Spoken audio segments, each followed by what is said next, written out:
स्वागत है आप सभी का स्काईवे लर्निंग अप पे। तो आज हम 2025 सीबीएसई बोर्ड का जो क्वेश्चन पेपर आपको सॉल्व करा रहे थे, जिसमें एमसीक्यूज क्वेश्चंस हमने 10 सॉल्व किए थे प्रीवियस क्लास के अंदर। ठीक है, तो आगे के जो रिमेनिंग 10 क्वेश्चंस हैं आज वो सेकंड पार्ट के अंदर हम यहाँ पर कवर करेंगे। तो अगर आप लोगों ने प्रीवियस क्लास नहीं देखी है तो नीचे डिस्क्रिप्शन बॉक्स में प्लेलिस्ट का लिंक है, अदरवाइज आप हमारे चैनल पर प्लेलिस्ट वाले सेक्शन में जाइएगा तो वहाँ पे एक प्लेलिस्ट है T20 MCQ series maths class 12। ठीक है, उस पेपर के अंदर एक क्वेश्चन कल रह गया था, 10 में 9 ही क्वेश्चन हुए थे, तो एक क्वेश्चन स्किप हो गया था, थर्ड वाला। तो स्क्रीन पे आपको दिख रहा होगा क्वेश्चन में क्या बोल रखा है, if A B are square matrices, A और बी दो स्क्वायर मैट्रिसेस है। स्क्वायर मैट्रिक्स कैसी होती है, जिनका order 2x2 3x3 suppose that general बोले तो n×n ऑर्डर होता है। ठीक है, और यहाँ पर ऑर्डर दे रखा है, तीनों थर्ड ऑर्डर की है, यानी कि 3x3 ए वाली मैट्रिक्स का ऑर्डर है और बी वाली मैट्रिक्स का ऑर्डर भी क्या है, 3x3 है। सच दैट डिटर्मिनेंट दे रखा है दोनों का, तो वैल्यू पूछ रहा है डिटर्मिनेंट ऑफ 2ab निकालो। तो डिटर्मिनेंट ऑफ 2ab क्या होगा। ठीक है, तो एक प्रॉपर्टी आपको मैंने बताई थी, ठीक है, आप लोगों ने पढ़ी भी होगी। क्वेश्चन नंबर 11, क्वेश्चन नंबर 11 आपको स्क्रीन पे दिख रहा है। ठीक है, तो यहाँ पर इंटीग्रल पूछा है -2 से 2। ठीक है, -2 से 2 sin 5x cos x dx, इसकी वैल्यू आपको निकालनी है। ठीक है, तो इसकी वैल्यू कैसे निकालेंगे, देखिए लेट यहाँ पर हम लिख सकते हैं sin 5x cos x को क्या लिख सकते हैं, sin की पावर 5 को लिख सकते हैं sin की power 4x into sine x into cos x, बिल्कुल लिख सकते हैं। ठीक है, और साइन की पावर 4x को क्या लिख सकते हैं, साइन एक्स की whole power 4 into sine x cos x. पहले तो यहाँ पर लेट करना होगा आपको। लेट किसको करेंगे, आप मान लीजिए साइन एक्स को t मान लीजिए, let sine x equal to T हो जाएगा। तो साइन एक्स अगर t है तो इसका डिफ्रेंसिएशन कीजिए दोनों तरफ, तो cos x d x equal to कितना हो जाएगा, dt हो जाएगा। तो जहाँ साइन एक्स है वहाँ t रखिए, कॉस एक्स डी एक्स को dt रखिए। ठीक है, तो इसी इंटीग्रल को देखिए -2 से 2 लिख सकते हैं। ठीक है, और सबसे पहले इसका जो हमने यहाँ पर एक्सपेंशन करके लिखा है वैसे लिख लीजिए, तो ये हो जाएगा साइन एक्स। ठीक है, साइन एक्स की power 4 sign x cos x d x हो जाएगा। ठीक, तो ये हो जाएगा -2 से 2, साइन एक्स की पावर 4 का मतलब क्या हो जाएगा, टी की पावर 4, और एक और साइन है, ठीक है, उसको भी टी माना है, तो यहाँ पर फाइनली टी की पावर 5 हो जाएगा, और कॉस एक्स डी एक्स की वैल्यू क्या हो जाएगी, डी टी हो जाएगी। तो टी के रिस्पेक्ट में अब देखिए यहाँ पर लिमिट्स पहले x की लगी थी -2 से 2, अब लिमिट यहाँ पर क्या है, ये हमारे पास पूरा फंक्शन x से t में कन्वर्ट हो गया। तो जब भी हमारे पास वेरिएबल चेंज होता है, ठीक है, तो वेरिएबल चेंज होने पर क्या होता है, लिमिट की वैल्यू भी चेंज होती है। अभी x की जगह किसकी वैल्यू रखनी पड़ेगी यहाँ पर, t पे।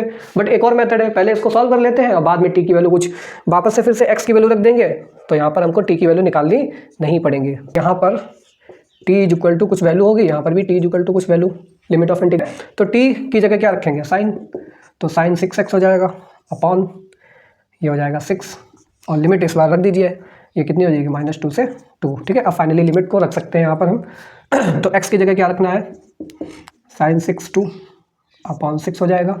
ठीक है, फिर -2 रखना है इस बार, तो माइनस साइन के साथ रखा जाएगा यहाँ पर, तो माइनस साइन के साथ कितना हो जाएगा, ये साइन -2 की पावर 6 लिख सकते हैं। ठीक है, अपॉन 6 हो जाएगा।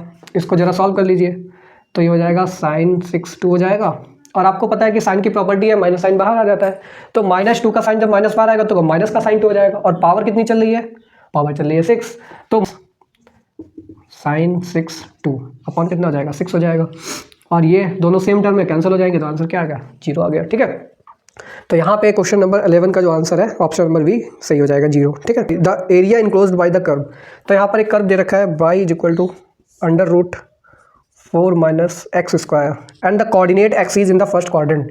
तो फर्स्ट क्वाड्रेंट के अंदर इसका एरिया निकालना है, और कोऑर्डिनेट एक्सिस यानी कि x और y एक्सिस को भी इंक्लूड करना है। तो फर्स्ट क्वाड्रेंट में इसका एरिया कैसे निकालेंगे, तो सबसे पहले हम इस इक्वेशन को दोनों तरफ स्क्वायर कर दीजिए, तो ये हो जाएगा y² = 4 - x², x² को LHS में भेजिए, तो x² + y² = 4 को लिख सकते हैं 2 का स्क्वायर, और ये है equation of circle, equation of circle, ये सर्कल की इक्वेशन है, जहाँ पर इसका रेडियस कितना हो जाएगा, r = 2 हो जाएगा। ठीक है, और यहाँ पर जो इसका सेंटर होगा, सेंटर 0 का मजी में 0 ओरिजिन पे हो जाएगा। ये स्टैंडर्ड फॉर्म होती है x² + y² = a², जो सर्कल होता है उसकी स्टैंडर्ड इक्वेशन ये होती है, जिसका सेंटर 0 0 पे होता है और रेडियस a होता है। ठीक है, तो रेडियस ऐसे 2 हो जाएगा। तो देखिए फर्स्ट क्वाड्रेंट के अंदर अगर बनाएंगे हम, तो ये सर्कल का 1/4 पार्ट बनेगा, और रेडियस कितनी है, 2 है, तो ये 2 हो जाएगा। ठीक है, और ये भी 2 हो जाएगा। एरिया कौन सा निकालना है, y एक्सिस और x एक्सिस, और साथ ही साथ ये जो कर्व है फर्स्ट क्वाड्रेंट में इससे इनक्लोज्ड एरिया, यही तो आपसे पूछा फर्स्ट क्वाड्रेंट के अंदर, ठीक है, बिल्कुल सही बात है। तो देखिए पूरे स्क्वायर का एरिया कितना होता है, पाई आर स्क्वायर होता है। लेकिन अगर रिक्वायर्ड एरिया की बात करें तो रिक्वायर्ड एरिया क्या कह रहा है, फर्स्ट क्वाड्रेंट यानी कि 1/4 कर दीजिए, क्योंकि हर क्वाड्रेंट में सिमेट्रिकल एरिया होगा, ठीक है, 4 इक्वल पार्ट्स में डिवाइड करेगा पूरा, तो एक ही क्वाड्रेंट का तो पूछ रहा है, तो ये हो जाएगा 1/4 पाई, और आर की वैल्यू कितनी है 2, तो 2 का स्क्वायर हो जाएगा, तो 1/4 इंटू पाई इंटू 4, तो 4 से 4 कैंसिल, ये कितना हो जाएगा फाइनली पाई, ठीक है। तो पाई स्क्वायर यूनिट्स तुम्हारा एरिया हो जाएगा, पाई स्क्वायर यूनिट्स, ठीक। तो क्वेश्चन नंबर 13 में यहाँ पर dy over dx is equal to 1 plus y square upon 1 plus x square, ये वेरिएबल सेपरेबल है, देखो कैसे है। तो dy ये जो टर्म है इसको डिनोमिनेटर में भेज दीजिए, तो 1 प्लस वाई स्क्वायर हो जाएगा इक्वल टू, ये dx को उधर भेज दीजिए, ऊपर की तरफ चला जाएगा, अपॉन 1 प्लस एक्स स्क्वायर। तो देखो वेरिएबल सेपरेट हो गए, एक्स वाले एक तरफ, वाई वाले एक तरफ।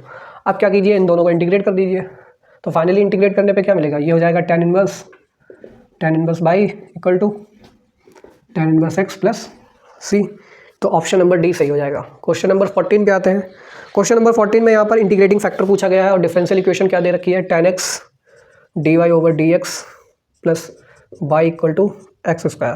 तो यहाँ पर क्या करेंगे, सबसे पहले आपको लीनियर डिफरेंशियल इक्वेशन है, बोलेंगे आपने कैसे पहचाना, तो dy ओवर dx वाली टर्म का कॉफिशिएंट 1 होना चाहिए, तो इस tan x को पूरी इक्वेशन से डिवाइड कर दीजिए।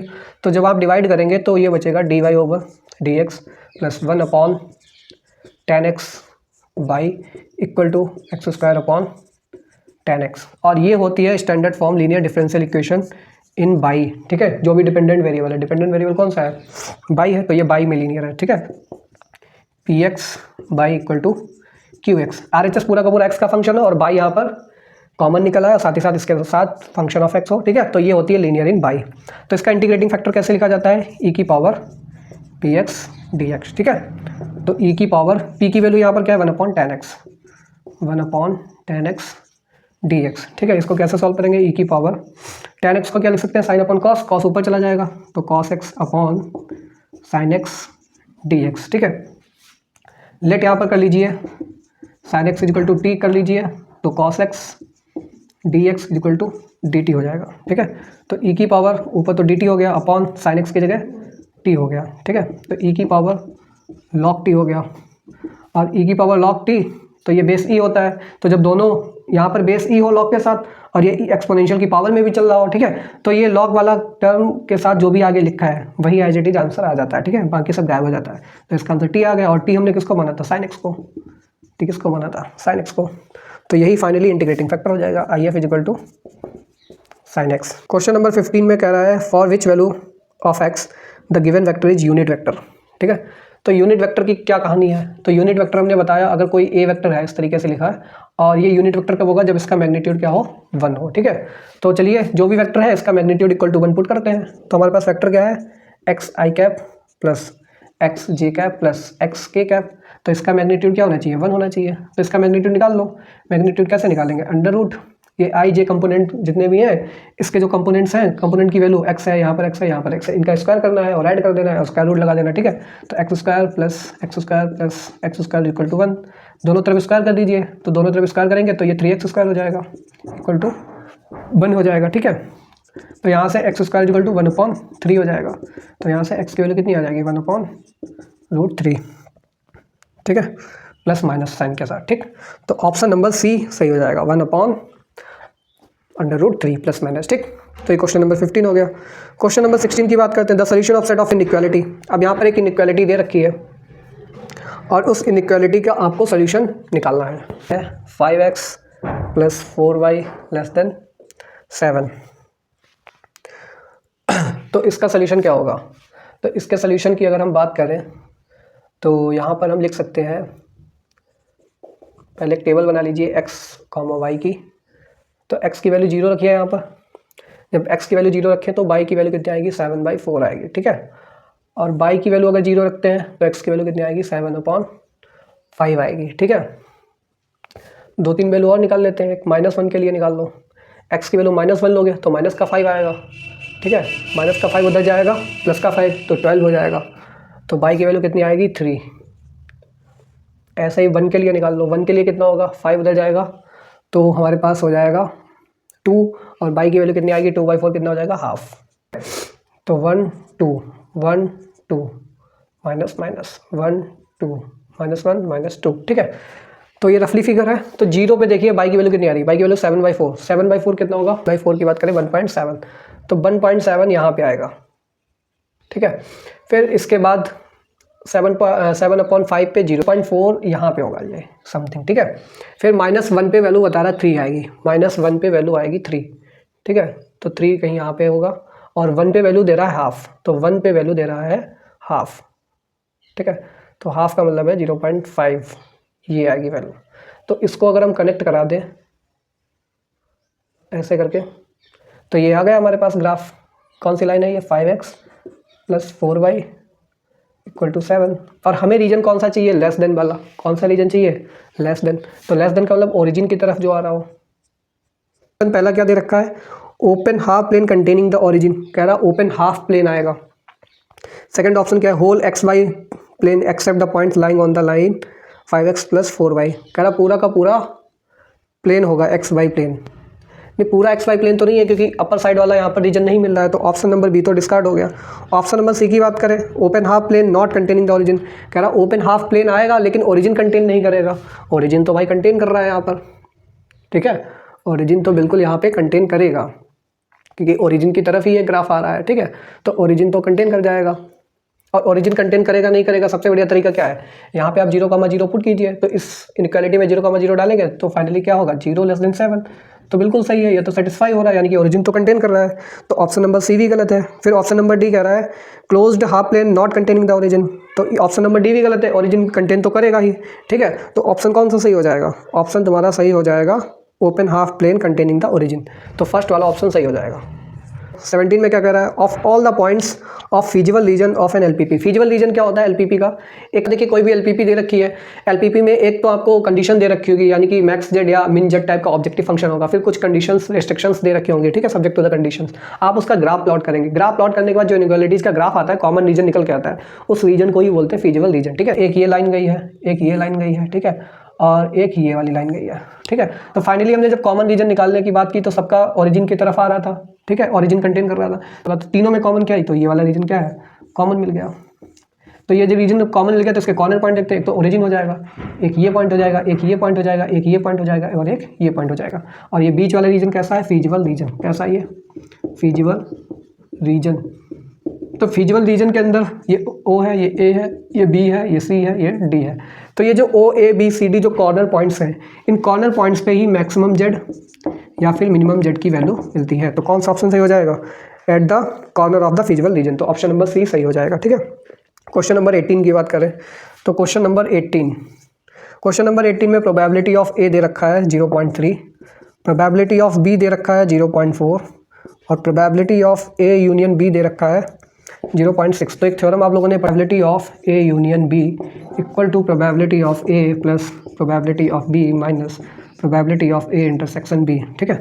तो ए यूनियन बी 0.6 दे रखा है, 0.3 प्लस 0.4 माइनस का probability of A intersection B, तो ये हो जाएगा हमारे पास, माइनस का है, इसको LHS में लाएंगे तो प्लस का हो जाएगा probability of A intersection B, और ये LHS में है उसको RHS में भेजेंगे। तो 0.3 0.4 ऐड करेंगे, 0.7 माइनस का 0.6, तो इसका आ जाएगा 0.1। तो इंटरसेक्शन की प्रोबेबिलिटी कितनी है, 0.1 है, ठीक है। अब क्वेश्चन को देखते हैं, क्वेश्चन में क्या बोला गया है, probability of A given B plus probability of B given A की वैल्यू क्या होगी। तो कंडीशनल प्रोबेबिलिटी का फार्मूला पता होना चाहिए, ए गिवन बी का फार्मूला होता है probability of A intersection B upon, जो गिवन होता है वो डिनोमिनेटर में probability of B plus probability of A intersection B upon, given में क्या ए है तो प्रोबेबिलिटी ऑफ ए हो जाएगा, ठीक है। तो देखिए यहाँ पर probability of A intersection B कितना है, 0.1 अपॉन प्रोबेबिलिटी ऑफ बी कितनी है, बी की प्रोबेबिलिटी है 0.4 है, ठीक है, प्लस 0.1 अपॉन प्रोबेबिलिटी ऑफ ए कितना है 0.3, तो डेसिमल से डेसिमल हट जाएगा, ठीक है। तो फाइनली 1/4 प्लस 1/3, तो इसको कर लीजिए 3 + 4/12 हो जाएगा, ठीक है। तो इसको लिख सकते हैं 7/12, तो 7/12 ऑप्शन नंबर डी बिल्कुल सही हो जाएगा, ठीक है। इसके बाद question number 19 reason and assertion का क्वेश्चन है, क्वेश्चन नंबर 19 और क्वेश्चन नंबर 20। क्वेश्चन नंबर 19 में बहुत ध्यान से देखिएगा, if A is a symmetric matrix of order 3, अगर ऑर्डर 3 की एक इसकी सिमेट्रिक मैट्रिक्स है तो कह रहा है उसका डिटरमिनेंट 0 होगा। सही है, असर्शन तो सही है, ठीक है। तो 19 के अंदर असर्शन क्या है, ट्रू हो गया। रीजन की बात करते हैं, रीजन क्या है, रीजन कह रहा है अगर कोई भी स्क्वायर मैट्रिक्स थर्ड ऑर्डर की है तो उसका डिटरमिनेंट उसके ट्रांसपोज के डिटरमिनेंट के इक्वल है। तो ये क्या कहानी है, अगर कोई भी स्क्वायर मैट्रिक्स इसकी सिमेट्रिक है तो उसका A transpose is equal to क्या होता है, माइनस ए होता है। ये कब होता है, जब स्क्यू सिमेट्रिक मैट्रिक्स हो तो दोनों तरफ इसका डिटरमिनेंट ले लीजिए, तो determinant of A transpose is equal to determinant of minus A हो जाएगा, ठीक है। यहाँ से माइनस साइन बाहर निकालेंगे तो -1 की पावर n हो जाएगा, डिटरमिनेंट ऑफ ए हो जाएगा, ठीक है। अब ऑर्डर कितना है, n is equal to 3 order की मैट्रिक्स है तो A transpose is equal to -1 की पावर 3, डिटरमिनेंट ऑफ ए हो जाएगा। तो determinant of A transpose equal to minus determinant of A हो जाएगा, ठीक है। और मैंने अभी आपको बताया है मैट्रिक्स कैसी है, स्क्यू सिमेट्रिक मैट्रिक्स है, कैसी है, इसकी सिमेट्रिक मैट्रिक्स है। तो determinant of A transpose is equal to क्या आ गया, माइनस डिटरमिनेंट ऑफ ए आ गया, ठीक है। तो इसको अगर हम दोनों तरफ determinant of A transpose plus determinant of A कर दें तो इक्वल टू क्या होगा, ये 0 हो जाएगा। पता होना चाहिए कि अगर मैट्रिक्स कोई भी है तो उसके ट्रांसपोज का डिटरमिनेंट और उसका डिटरमिनेंट वैल्यू न्यूमेरिकल वैल्यू क्या होती है, सेम ही होती है। तो 2 times determinant of A equal to 0, यहाँ से हो जाएगा determinant of A equal to 0 हो जाएगा। तो जब ऑड ऑर्डर की मैट्रिक्स थी जिसका ऑर्डर 3 था तो डिटरमिनेंट यहाँ पर प्रूव होकर आ गया 0 है, ठीक है। अगर इसके सिमेट्रिक है तो इसका रीजन भी ट्रू है।